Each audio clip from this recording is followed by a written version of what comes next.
Good afternoon, everyone, and welcome. This is the Elite Redfish Tournament Series. My name is Pat Malone.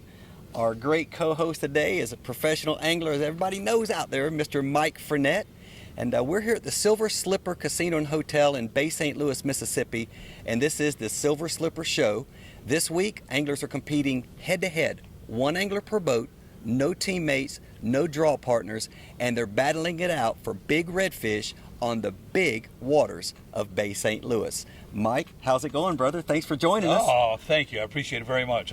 This is a pleasure. Well, I know one thing. I know you would rather not be sitting here, and it's not because I didn't put my deodorant on, but you'd rather still be out there fighting through the big waves and the big redfish with these fellow competitors. You know, there really wasn't big waves, but I had an unfortunate circumstance yesterday, and we'll just leave it like that. And I didn't get to fish yesterday or today. And you know what?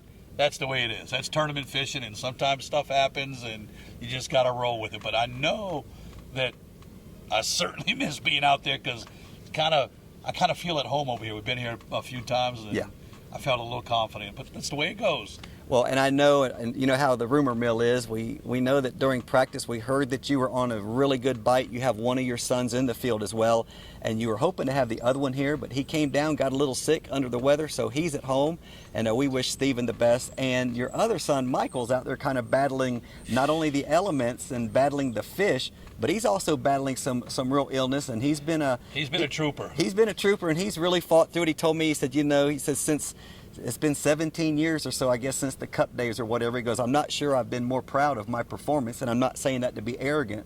He said, I just know I could have quit 3 or 4 different times throughout the day yesterday, and I just wouldn't let myself do it. And he comes in there now in second place, 86 100ths from winning this thing out of first place, and nothing would be sweeter than to cap off a tough week of physical health with a victory here in Bay St. Louis. And I agree with that, but the bottom line is, he's fishing against some of the top guys that fish redfish tournaments, and everything's going to have to go right for him along with the other anglers that are in the field today. And so there's nothing etched in stone. Yesterday is gone. In second place, today is a different day. It's going to be different conditions. The tides are different. I've seen it so many times that on the second day, you have guys move up that never thought they'd make it up to the top or make it up in the top 3 or top 4, even win it down in from 18th place up. So anything can happen today. So yeah, I'm very proud of him, especially battling what he has battled this year, and this week, and really going after it yesterday. So you know what, regardless, I'm proud of all the anglers, because right now all the anglers, as far as I'm concerned, are in the game. They're in the game. Yeah, you're looking at I think the largest differential of weight is 4.5 or 5.5 pounds. And folks, what you may not realize about this event, our size limit on redfish is dictated by state law. And so in this particular tournament, they're allowed to have 2 fish 18 inches to 27 inches long, no longer. And then they're allowed 1 oversized fish we call a kicker fish that can be 18 to 30 inches long. Now, them 30-inch fish can get up to 11 and 12 pounds, Mike, and you can make up a lot of ground real quick. Let me tell you. Real quick, when you got a 30-inch limit on redfish in the Biloxi Marsh. Quicker than that. When I was pre-fishing, and it doesn't come often, and I caught one that was 14.4 pounds. I had half an inch left to go to 30 inches. Caught another one that was 13.5 pounds. So if one guy, let's say that had 18 or 19 pounds yesterday, catches a fish like that with a couple 6 or 7 pounders to go to it, watch what happens. Well, and see, that's what's really crazy about this particular time of year. And this trip, we were here a little bit earlier, and the limit sizes were the same. But 30-inch fish were only popping 8 pounds. They just weren't eating or something. These and things now, are oinkers right now. Oh my gosh! Right now they look at me like me and you at a buffet, trying to see who can get there first and take home the most. Well, let's delve into some of the technical stuff here, Mike. What do these fish like? What are the conditions the anglers are out there on day 2? Right now, somebody's coming in a short little bit, and they're going to take home that $10,000 top prize, as well as the Brecknell Big Red Challenge bonus. For the single largest big fish today, it's going to be $6,000. Which is really the one I'm excited about, to see who comes in with what. Well, we're sitting at 11:15 right now, and the aforementioned your son has got a 1068, which does him no good in this particular promotion. But 1068, he's on the right fish to overtake that 1115. And so are other anglers. There's big fish all over the marsh. And right now, all the guys are fishing on grass beds. Everybody is. They're fishing in fairly shallow waters, and especially little ditches and drainages that come from the back parts of the marsh over the tops of these grass beds.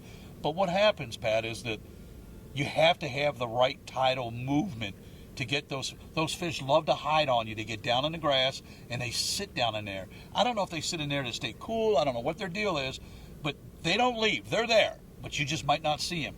When they're ready to do it, when that tide is making them move and they get up, when we just call them, when they start planing on top of the grass, that's when they're ready to chew. But if they're not ready, it's going to make things a little bit difficult. And it's so hard to say from 2 miles over here to 2 miles over there what exactly conditions are being presented. But they're all fishing in shallow water, over grass beds, soft plastics on very light jig heads, if not just like a worm-style hook, or very light spinnerbaits. I'll guarantee you, every single angler out there right now, that's what they're tossing. Wow, and in that case, a lot of times I know Strike King and different companies, the soft plastics, Berkeley Gulp is a choice of many anglers out here as well. There's some other companies that make soft plastics and things like that. And I know we've got a good mix of anglers and they use a variety of techniques and lures. But the biggest thing is if you don't see them, you can't catch them. Can't catch them. When you're in let's put it this way. This is a sight casting tournament. This is not a deep water tournament. Wish it was, because I can sometimes. You love them rocks, don't you? I can hammer them on the rocks. You sometimes. love them rocks. And I actually pre-fished on a bunch of rocks and didn't do anything. So I went into shallow water and I was quite happy with what I found. But you're right. I mean, it's this tournament is going to be predicated on who's fishing in certain ponds that the cloud coverage is not covering up that sunlight for 30 or 40 minutes. It's going to be sight casting. This is going to be all presentation to the fish, and hope you get the right size. So basically, the guys aren't fishing; they're hunting. They're hunting. And you know what, Pat? We get as anglers, as professional tournament anglers, we get in this mode when we have tournaments that we all want to sight cast, because there's nothing better. It's exciting. It's an adrenaline rush. I've been doing this for years, okay? Yeah, you still get excited. I still get excited. I'm like a little kid when I get in. If I see that big red orange blob coming down towards me, it's like deer hunt. I'm like, oh gosh, here he comes, and I sure hope he eats my bait. And every single one of those guys is experiencing that today. Well, you know, the other day I was getting some updates from Mark Robinson from Victoria, and he was down here practicing. Our pros come in town. They spend weeks in the communities that bring us on board to come into town. They spend so much money and so much time, and he just started sending me these little one-line texts, number 12. Number 13, number 14. Listen to this. I said he said number 14, number 15. When he got to 17, I said, Mark, what are you catching? He says, well, I'm moving around to different places. He goes, but Pat, it's just fun. No, but after all these years, he's a guide. He's a guide down in Port O'Connor. And it's still fun to you, is the point I'm trying to drag out. And it is. It's fun. I'm a different type of... I know. Type of, if you want to call a pre-fishing guy, I don't like to hook too many fish. I know. But... I mean, I get it, and that's why people Well, that's why we were asking. We said, why would you do that? Nobody does that. When you're in a bass tournament, you don't go in the canal and hook every buck or every... But if he's moving around, he might be... He was moving around. He's trying to judge the size. Yes. Here's the deal. From one pond to the next, a quarter mile away, Pat, you can have fish that are skinnier than others. They have longer tails. They have square tails. And it makes a big difference. So when you get into an area that's quarter mile away from where you pre-fished, you might need to catch one or two fish to see what you exactly have, so that you know in your mind, okay, I can go in that pond and I can catch 7 to 9 pound fish. That pond over there has got 6 to 7 pound fish. They all look great, but when they're swimming in the water, it's hard to judge. Wow, that's amazing stuff. I know I was giving you the hardest time about catching so many fish and sending me pictures of them that I had to load up. I was supposed to come down Thursday and start getting ready to set up and everything. I had to load up and get in the truck and throw the cameras in there. Folks, I spent 7 hours on the water with 3 different anglers out there. I'm just looking at the techniques and looking at this. And one of them was Barney White, who is leading this tournament today. And I'm going to tell you the one thing that Barney does that's smarter than anything else I've ever seen. I'm just telling you, smart, okay? There is no way in the world I could ever tell anybody where we went fishing. I had more turns and dips, and we're running over here, and a couple times I said, Barney, I swear we're going back to where we were just a few. No, it's a whole different area. He got me more turned around. If he had put me out of the boat, I'd still be out there right now. But man, what a guy! What a guy can fish from Bruton, Alabama. Oh, he's Mark, Barney. They're hammers. Okay. Yeah, and Bay St. Louis has got Bo Favre. I mean, local. Bo Favre is a hammer as well. I mean, pretty much everybody in this field is capable of doing it, but there's 4 or 5 really, really strong sticks out there. Well, tell me this then, and don't play favorites with your boy. Who's winning this thing today when we hit that stage for the final weigh-in? That's going to be a tough question because obviously I don't know. I'm not out there. I wish I was because I'd give you a different answer. But from what I saw yesterday and from what I know of talent, and they all have talent, so right. It's not degrading anybody's That's talent. right. I think my money's on Barney. Yeah, I think Barney is got to be a favorite. He's got to be a favorite. A favorite. Michael's There's no a doubt. favorite. Michael's a favorite. Hey, 86 100s. Come on, that's some water. I'm more concerned on his endurance today because he pre-fished hard. He was sick all week. He's still sick. I'm a little concerned on his energy level. You think he'll stop enough to put in the fluids? You know him. He better, and I hope he does because it's brutal out here. I mean, he told me during pre-fishing that after he caught a 4-pound fish, he had to sit down for 10 minutes. So yeah, do I want him to win? 100%, and I'm pulling for him. Yeah. But right now, and we're sitting in front of a casino. I got to go bet on Barney. Barney White seems to be the choice. Well, let's pull it back to some numbers here. And after yesterday's weigh-in, which was really exciting, and I just got a text from Tony Viator. He's caught him a good one. Well, there you go. And he zeroed yesterday. So there you go. Now listen, he's going across the Gulf, and like you said, you were out there. Wasn't that bad? But you're getting some of that sloppy water. Well, all of a sudden, his trolling motor deploys on its own. It's stuff like that when you're fishing. It people happens. Don't realize. What a lot of people might not understand is how much effort, work, and sacrifice goes into every angler that fishes tournaments. Whether it's bass, whether it's crappie, whether it's redfish, or whatever, it is hard work, and it truly is. If you don't think it is, come on down and pre-fish with me for a week and see if you can last. It's tough. Yeah, it's tough, especially when we get into these months where it's a little bit hotter and dry, and we don't want a lot of wind. We want it to be clear and calm, but man, it's so hot. If you don't hydrate and stay up on that stuff, man, you'll find yourself getting a ride in a 911 mobile. Oh, 100%. You could get the other night. I'll tell you, the night before the tournament started, my last day of pre-fishing, and I didn't get to pre-fish because I had to work on my boat all day. I'm working on my boat, fixing this, fixing that, the stuff that had you have to take care of before the tournament.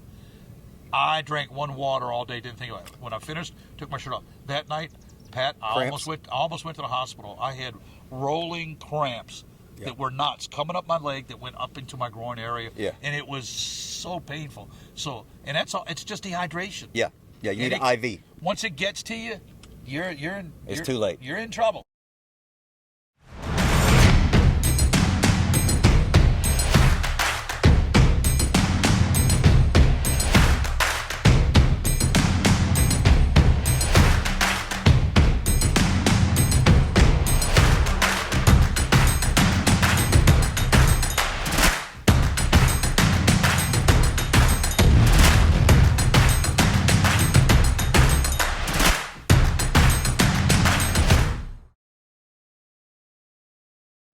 What is that body of water right there called? Well, this goes right into But Lake what is Bourne. this? But what is that body of water? What is this called? That's the Gulf of Mexico. Well, no, it really isn't. Mike, I mean, it is, but it's not because out there is the Gulf of Mexico. Well, it is.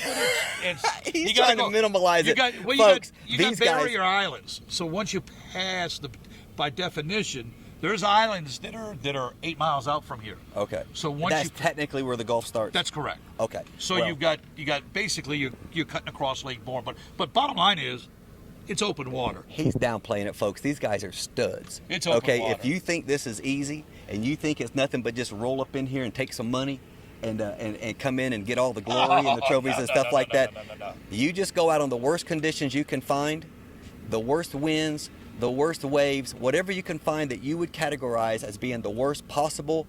That's just their practice days. They don't stay home. These guys are warriors, and it's amazing. And 90% of it is for the love of the sport, man. I'm telling you, if you catch a redfish, if you ever get to hook a redfish, you will be the one hooked. Oh, let me tell you, anybody that fishes for any type of fish that has never caught a redfish or has caught a redfish, they will be the first to tell you that it is the most explosive, amazing fight. You're fighting a 5-pound redfish, you'll swear it's a 20-pound fish until you see it. Yeah. I mean, it's incredible. And you're right. We all do it for the love of the sport. Nobody's going to get rich doing this. Come on. You know, and we do it and everybody that's out there is working hard to do what they love to do. We're going to leave politics and everything all out of it. Crazy with I'm me not. now. We're going to leave politics and everything all out of it. Mike, tell me in a normal week, you're coming out to practice for a tournament, you know, you want to compete. We can't play football no more. We can't play baseball no more. We want to compete. Right. What are you going to spend in fuel right now to come out here and compete for 4 or 5 days? We talked about that last night. We're over $1,000 on fuel this week. Yeah. Per boat. We've spent no less than $1,000 in gas this week. Obviously, Just our gas, fuel. just fuel, not lodging, not meals, not tackle, not anything else that goes along with it. And I don't care where we go for a tournament. You got to go to Academy. You got to go to Walmart. You're spending money all over the place. Yeah, absolutely. So, but the fuel just in the last year and a half has gone like crazy. Yeah. And it's like I didn't even want to put diesel in my truck this morning, but if I want to go home, I got to spend that $5.50 a gallon to go home. Well, let me tell you this right here, Mike. And here's another little trick they do for you. We're going to talk a little bit of fuel right here. Y'all just stay tuned. We're going somewhere. It may be a winding road, but it's not a dead-end street. Now here's what they do. When it's $1.85 a gallon, they put you a $75 limit on it. Sounds good. Probably ain't going to cost $75. Use your credit card now. Yeah. Now when you get to $75, it shuts off. You got to swipe it 2 more times probably, okay? I'm like, can they have somebody come around and adjust? Just let us get a little more. Is that the most aggravating thing in the world? I'm like, listen, if the price goes up, $4 a gallon, then come adjust your pump where I can keep pumping. It don't matter who pays the money to your business. You just need to have somebody buying that fuel, and we're trying to buy all we can when we come to town. We have a saying, come to town empty and leave full, because we want to leave as much economic impact in our communities as possible without being a negative force to the environment. And that's what our anglers do, and that's what we practice. And we're proud of you guys. We're proud for all you do to help the communities, to help make sure that we don't have any negative impacts to their waterways, their grasslands, their seabeds. And it's one of those things to where people just don't realize what all goes into this. No, it does, and it is very important with the communities that we come to. Over the years, we've developed relationships, and if you want to use the word fans or followers in different communities and things like that, and that's important to us because we enjoy feeling welcomed, and we enjoy giving back to the community. There's plenty of times that, after certain disasters or whatever, we've given up days of pre-fishing to help the communities out, because without those communities, we feel a part of the communities when we go to them. Right. We really do, and that's important. And I think that's for all types of anglers, again, whether it's bass or redfish. Oh, absolutely. We're very proud of where we go to. Yeah, and you know what? At the end of the day, it's a lot of work. It's a lot of expense. When we talked about some of the fuel costs, the travel costs, and to a professional guide, I'm not going to put no numbers out there, but you lose hundreds and hundreds of dollars a day when you're away practicing for a tournament. I know, but I didn't want to get in your business. Folks, he loses thousands of dollars a day. Okay, but we're going to go in the casino and get some of that somewhere back. in the middle. No, we're not. We're not. Okay, now wait a minute. This is pecan. I'm going to get on you. Okay, listen, there's no difference between hundreds and thousands. Listen. There's no difference. We've had this argument before. If you're from the South, Friday night. Is it pecan or is it pecan? He's a pecan guy. Hit us up on Elite Redfish Series Facebook page and let us know your vote for pecan. It's pecan. Or pecan, because when we come to a tie, and I think we're tied, we've argued it for 2 years, we've pretty much called it a draw. Tie. What are you saying, it's tie? a draw. No draw. No, in the sake of brotherhood, we're gonna call it a tie. Nothing. Listen, everybody knows when it comes to a tie, you always settle it if you can. The tie goes to the winner, then it's me. It's pecan. Listen to me. See, he's afraid of the answer. And what we do is when something comes down to a tie, and you want to determine it in a non-biased way. If there is a country song that employs your word, then the country song is the tiebreaker, and the guy sings pecan pie on a Friday night. He does not say a Friday night and pecan pie. Well, okay, he did it wrong. Sorry, it could be gold label. Now the world it could is be wrong. a gold label. The Sorry. world is wrong. He's wrong. And Mike Frenette is right. He's Well, I wrong. tell you one thing he's right about. Vote it, pecan. He's one thing he's right about. I think Barney's going to take this tournament. It's again, I think Anybody can. Anybody can, but I think from what I saw his fish yesterday, and I know Barney's a very smart fisherman. He doesn't beat him up during pre-fishing. I'm positive, without talking to him, he didn't beat up his fish yesterday.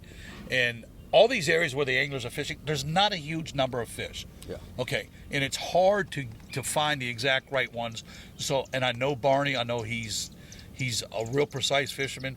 So that's going to be in his favor today. If he gets 4 or 5 chances today, he'll win the tournament.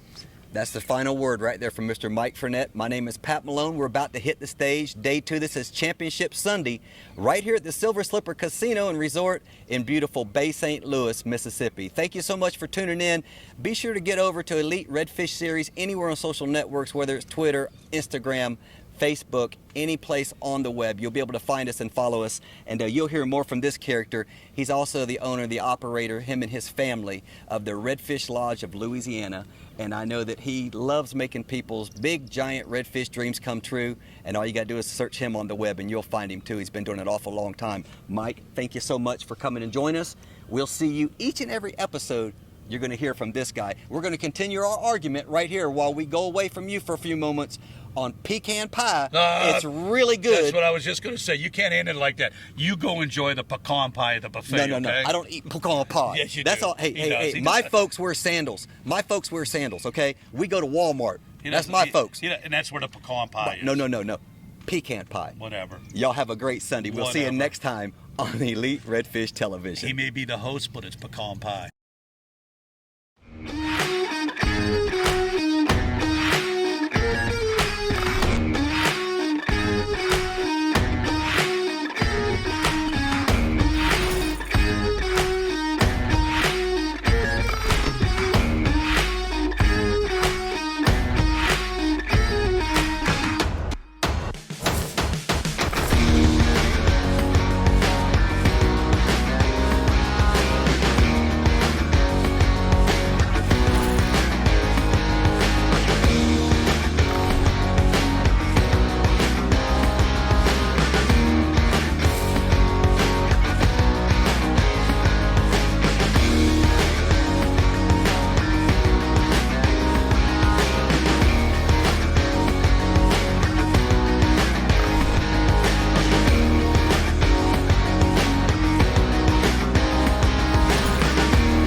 Your time on the water is precious. You return season after season to make unforgettable memories, fight a few fish, reconnect with friends, and recenter yourself. If you count on having this time, you need an outboard you can count on to power it. That's why boaters stay with Yamaha for the long run, for life. They know reliability starts here.